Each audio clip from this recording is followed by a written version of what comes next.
13 அமைச்சர் மேல ஊழல் புகார் இருக்கு. இதுல ஒரு அமைச்சர் பிடிச்சு உள்ள போட்டாங்க.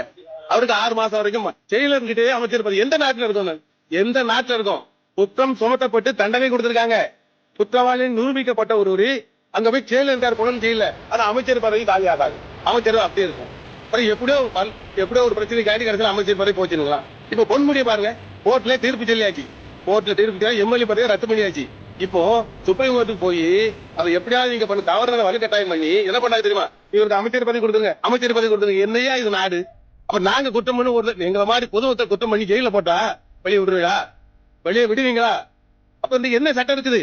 உங்களுக்கு அரசியல்வாதிக்கு ஒரு சட்டம், உயர் அதிகாரிகளுக்கு ஒரு சட்டம், என்ன பணக்காரனுக்கு ஒரு சட்டம், எங்களை போன்ற ஏழைகளுக்கு ஒரு சட்டம். 4 சட்டமா?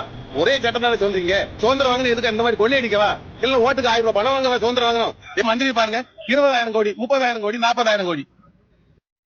இந்த கட்சி வருமா வருமா வருமா வருமா, இந்த இப்ப இருக்கிற இந்த ஆளுங்கட்சி வருமான்ட்டு எதிர்பார்த்து ஓட்டுங்க போட்டு நாங்க ஒரு நாள் வெயிட் பண்ணி வரவழைச்சோம்.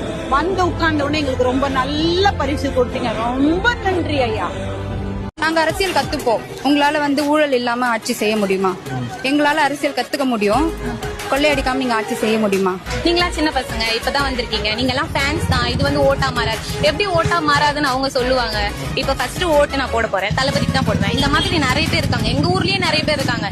எங்க அம்மா, எங்க அப்பா, எங்க ஃபேமிலியில எல்லாருமே தளபதிக்கு தான் ஓட்டு போடணும்னு ஒரு இதுவா இருக்கும். சோ அவ்வளவு ஓட்டு இருக்கு. நீங்களா அதை டிசைட் பண்ணக்கூடாதுல்ல, நாங்க தான் டிசைட் பண்றோம். நீங்க யாரும் அதை டிசைட் பண்ணக்கூடாது. அதுதான் வாய் இருக்குன்றதுக்காக என்ன வேணாலும் பேசலாம் அப்படின்ட்டு. அவருக்கு தெரியும் என்ன பண்ணணும்னு, அவருக்கு தெரியும். பயந்துட்டாருன்னு பயப்பட விட்டுதான் பழக்கம் அவருக்கு. பயந்தெல்லாம் பழக்கமே கிடையாது. கண்டிப்பா ஒரு கொடுப்பாரு பதிலடி, எல்லாருக்குமே கொடுப்பாரு. அவர் மேல என்ன விமர்சனம் வச்சாலுமே நாங்க அவர் கூட தான்